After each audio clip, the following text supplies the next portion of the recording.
एक रोज भगवान भोलेनाथ कैलाश पर्वत से पृथ्वी की ओर जाने लगे। उन्हें जाता देख माँ पार्वती बोली, भोलेनाथ आप कहाँ जा रहे हैं? भगवान शिव बोले, मैं पृथ्वी पर भ्रमण करने जा रहा हूँ। देवी पार्वती बोली, मैं भी आपके साथ चलूंगी। लेकिन देवी, आप वहां चलकर क्या करोगी? वह मैं नहीं जानती, बस मुझे आपके साथ जाना है। देवी पार्वती नहीं मानी और वो उनके साथ चली गई।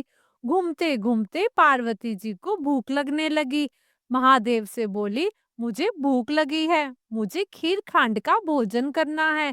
यह सुनकर वो थोड़ा आगे आए। उन दोनों ने एक आम इंसान का भेष ले लिया। शिव जी ने एक बड़े से घर का दरवाजा खटखटाया, जहां से एक सेठानी बाहर निकली और बोली, बोलो क्या चाहिए? वो बोले, हमें खीर खांड का भोजन करना है। सेठानी बोली, खीर खांड का भोजन करना है तो अपने घर जाकर करो, मेरे यहाँ क्यों मांगने चले आए? यहाँ क्या मैंने कोई भंडारा खोला हुआ है? यह कहकर सेठानी ने दरवाजा बंद कर दिया। कुछ आगे चलने पर उन्हें एक गरीब बुढ़िया मिली। उसने पूछा, बताइए महाराज, आपको क्या चाहिए? भगवान बोले, हमें खीर और खांड का भोजन करना है। अच्छा अच्छा, आप भीतर आइए और बैठ जाइए। उन्हें अपनी झोपड़ी में बिठाकर वह रसोई में गई, लेकिन रसोई में अन्न का एक भी दाना नहीं था। वो बुढ़िया माई कहीं जाने लगी। तब शिवजी बोले, बुढ़िया माई आप कहाँ जा रही हैं? बुढ़िया माई बोली, मैं दूध चावल और खांड लेने जा रही हूँ। भगवान बोले, उसकी जरूरत नहीं है, आप अपनी रसोई में देखिए, वहां पर सब है। बुढ़िया माई कहने लगी, नहीं, मैं अभी रसोई से ही आई हूँ, वहां कुछ नहीं है।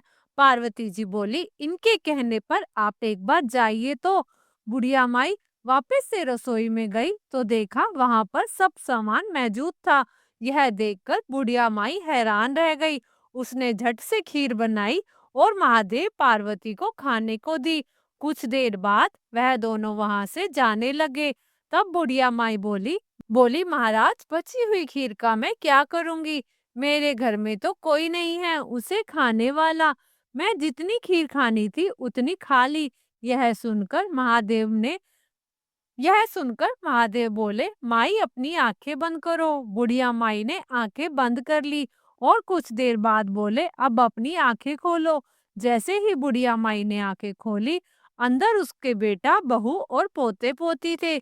यह देख वह बहुत खुश हुई, लेकिन फिर उदास होकर बोली, महाराज, मेरा घर तो एक छोटी सी झोपड़ी है, फिर मैं अपने परिवार को कहाँ रखूंगी? महादेव ने जाते जाते उस झोपड़ी को एक लात मारी और वह झोपड़ी बड़े महल में बदल गई। ये देख बुढ़िया माई हैरान रह गई। वो बोली, कौन है आप और यह सब कैसा चमत्कार है? आप जरूर कोई दिव्य शक्ति हैं, मुझे दर्शन दो प्रभु। तभी वो दोनों अपने असली रूप में आ गए, शिव पार्वती के रूप में आ गए। यह देख बुढ़िया माई बहुत खुश हुई। इसके बाद वो आगे की ओर चले गए। अब बची हुई खीर उसने अपने आस पड़ोस में शिव पार्वती का प्रसाद समझकर सब में बांटी। जब वो सेठानी के घर पहुंची तो उसका घर झोपड़ी बन चुका था। तो उसने बुढ़िया से पूछा, तेरे घर ये खीर कहाँ से आई? तू तेरे घर तो खुद के खाने के लाले पड़े हैं। तो वह बोली, मेरे यहाँ पार्वती माता और स्वयं भगवान शंकर आए थे, उन्होंने ही मुझे यह सब दिया। और तेरा इतना बड़ा घर, महल जैसा, ये कैसे बन गया? बताया, मेरे यहाँ माता और स्वयं भगवान शिव जी आए थे, उन्होंने ही मुझे ये सब दिया। और तेरा घर इतना बड़ा महल जैसा कैसे बन गया? तो उसने बताया, यह सब महादेव और माता पार्वती के आशीर्वाद से हुआ है। यह सुन सेठानी दौड़ी दौड़ी उस ओर गई जहाँ महादेव और पार्वती जा रहे थे। उसने उनको रोककर पूछा, महादेव, मेरा धन आपने उनको क्यों दे दिया? तब महादेव बोले, मैंने ना तो उठाया और ना दिया। उसने हाँ की इसलिए उसकी हाँ हो गई, और तूने ना की इसलिए तेरी ना हो गई। महाराज, कुछ तो करो। महादेव बोले, जा, काम तेरा रुकेगा नहीं, धन तेरा जुड़ेगा नहीं। यह कहकर महादेव वहां से चले गए और सेठानी अब दिन रात मजदूरी करती रहती, लेकिन फिर भी उसकी कमाई कहीं न कहीं खत्म हो जाती। उधर बुढ़िया माई, जिसके पास आज तक कुछ नहीं था, वो अपनी नेकी के कारण अब काफी अमीर हो गई थी और उसके पास उसका भरा पूरा परिवार भी था, जिसके साथ वह खुशी खुशी रह रही थी। आज की हमारी दूसरी कहानी एक शिवपुरी नाम के गांव की है, जहां एक नारायण राम का ब्राह्मण रहता था। उस ब्राह्मण का माधव नाम का पुत्र था, जो बुरी संगत में फंसकर पाप करने लगा था। वह असत्य बोलता, मदिरा पान करता, चोरी डकैती करता था और लोगों को लूटता था। यह सब पाप वो करता था और एक रोज उसके परिवार वालों को उसके इस पाप कर्म का पता चला, तो उन्होंने अपने पुत्र को अपने घर से बाहर निकाल दिया। अब माधव दूसरे नगर में चला गया। अपना पेट भरने के लिए वह भीख मांगने लगा। बहुत भूख लगी है, कुछ खाने का दे दो। ये लो 2 रोटी, इसे खा लो। अब वो इस तरह रोज भीख मांगता, लेकिन जो पाप उसने किए थे उसके फलस्वरूप उसके शरीर में कोढ़ निकल आया। उसके शरीर के अंग गलने और सड़ने लगे, जिससे वह अत्यंत दुखी रहने लगा। अब वो एक नदी के किनारे कुटिया बनाकर उसमें रहने लगा।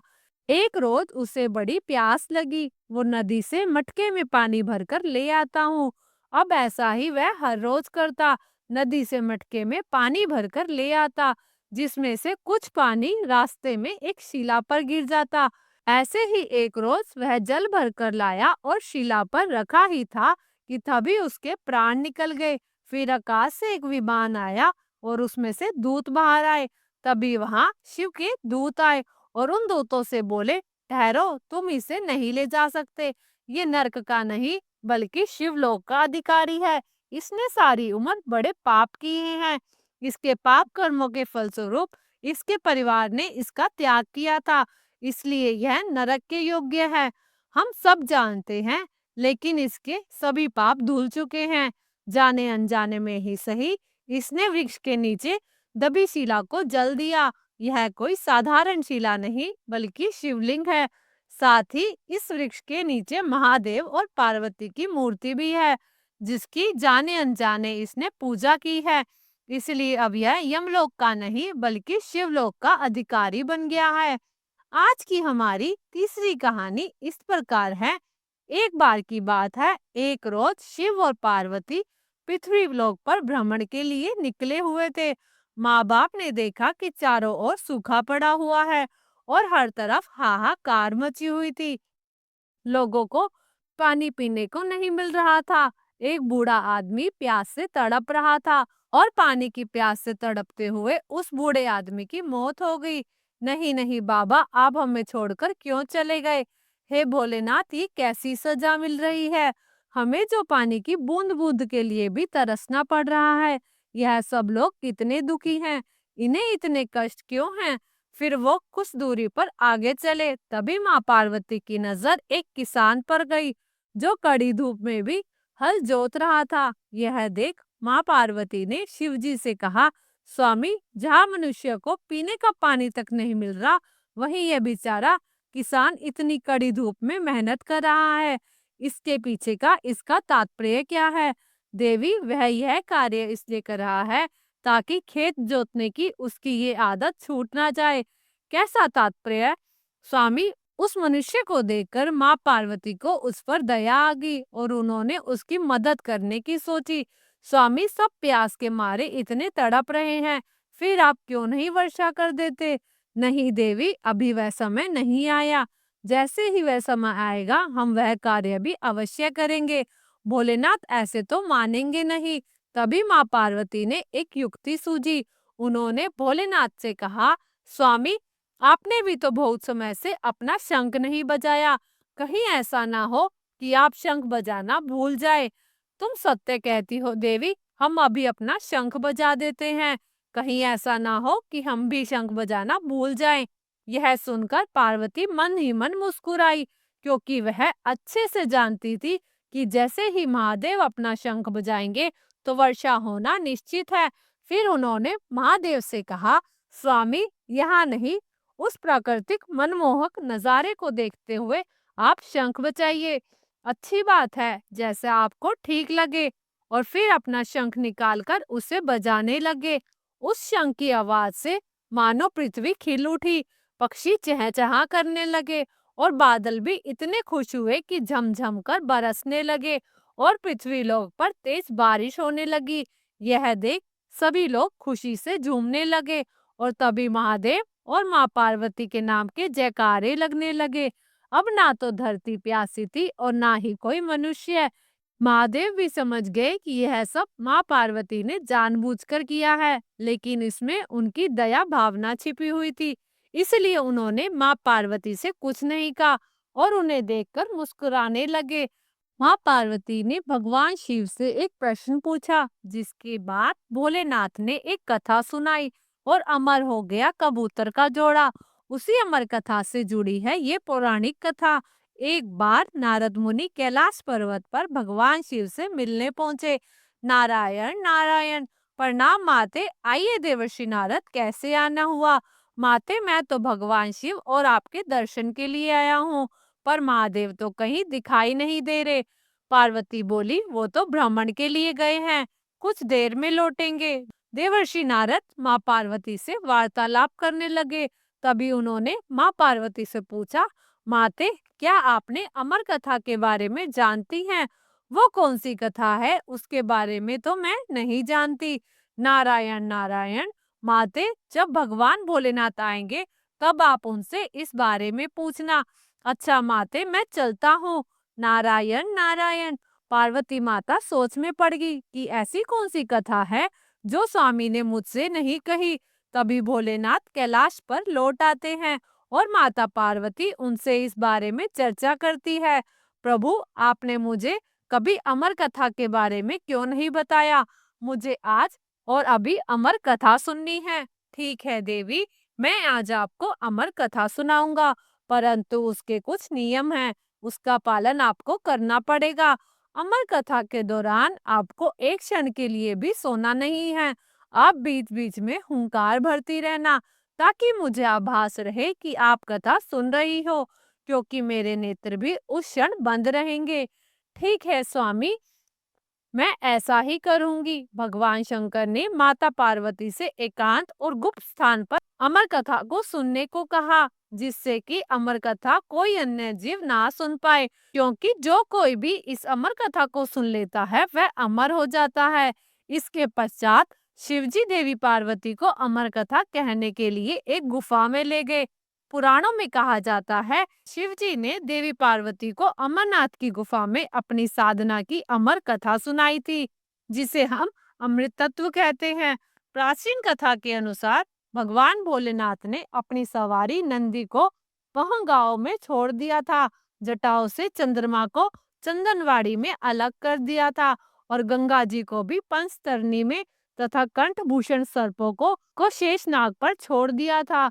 इस प्रकार इस पड़ाव का नाम शेषनाग पड़ा। अगला पड़ाव गणेश पड़ता है। इस स्थान पर भोलेनाथ ने अपने पुत्र गणेश को भी छोड़ दिया था, जिसको महागुण का पर्वत भी कहा जाता है। पिस्सू घाटी में पिस्सू नामक कीड़े को भी त्याग दिया था। इस प्रकार महादेव ने जीवनदायिनी पंच तत्वों को भी अपने से अलग कर दिया। इसके बाद माँ पार्वती सहित उन्होंने गुफा में प्रवेश किया और अमर कथा माँ पार्वती को सुनाने लगे। शिवजी से कथा सुनते सुनते देवी पार्वती को नींद आ गई और वह सो गई, जिसका शिवजी को पता नहीं चला। भगवान शिव भगवान शिव अमर होने की कथा सुनाते रहे। उस समय दो सफेद कबूतर शिवजी की कथा सुन रहे थे और बीच बीच में गू गू की आवाज निकाल रहे थे। शिवजी को लगा कि माता पार्वती कथा सुन रही है और बीच में हुंकार भर रही है। इस तरह दोनों कबूतरों ने अमर होने की पूरी कथा सुन ली थी। कथा समाप्त होने पर शिवजी का ध्यान देवी पार्वती की ओर गया, जो सो रही थी। अरे, देवी पार्वती तो गहरी निंद्रा में है, तो फिर यह हुंकार कौन भर रहा था? अचानक महादेव की दृष्टि अमर कथा को सुनते हुए उन कबूतरों पर पड़ी, तो वह क्रोधित हो गए और उन्हें मारने के लिए आगे बढ़े और बोले, मेरे क्रोध से तुम दोनों को कोई नहीं बचा सकता, तुम्हें इसका दंड अवश्य मिलेगा। हे प्रभु, हमें क्षमा कीजिए, हमने अनजाने में ही भूल की, पर हमने आपसे अमर होने की कथा सुनी है, यदि आप हमें मार देंगे तो आपके अमर होने की कथा झूठी हो जाएगी। इस पर भगवान शिव का क्रोध शांत हो गया। पार्वती जी बोली, प्रभु, इन दोनों का उसमें कोई दोष नहीं है। मैं गहरी निंद्रा में सो गई थी। मैंने आपके आदेश का पालन नहीं किया, इसलिए इन दोनों को क्षमा कर दीजिए। भगवान शिव जानते थे कि अनजाने में ही सही, पर कबूतरों ने अमर कथा को सुन लिया था, इसलिए वो दोनों अमर हो चुके हैं। इस पर महादेव ने कबूतरों को जीवित छोड़ दिया। भगवान शिव के आशीर्वाद से वह कबूतर का जोड़ा अजर अमर हो गया। कहते हैं आज भी इन दोनों कबूतरों का दर्शन भक्तों को इस गुफा में प्राप्त होता है, और तब से यह गुफा अमर कथा की साक्षी हो गई। वहीं इसका नाम अमरनाथ गुफा के नाम से प्रसिद्ध हो गया। आपको यह कथा कैसी लगी? कृपया कमेंट करके जरूर बताइए। वीडियो पसंद आया तो वीडियो को लाइक करें और कमेंट अवश्य करें। और ऐसी ही बहुत सारी कहानियां सुनने के लिए हमारे चैनल को सब्सक्राइब जरूर करें। धन्यवाद।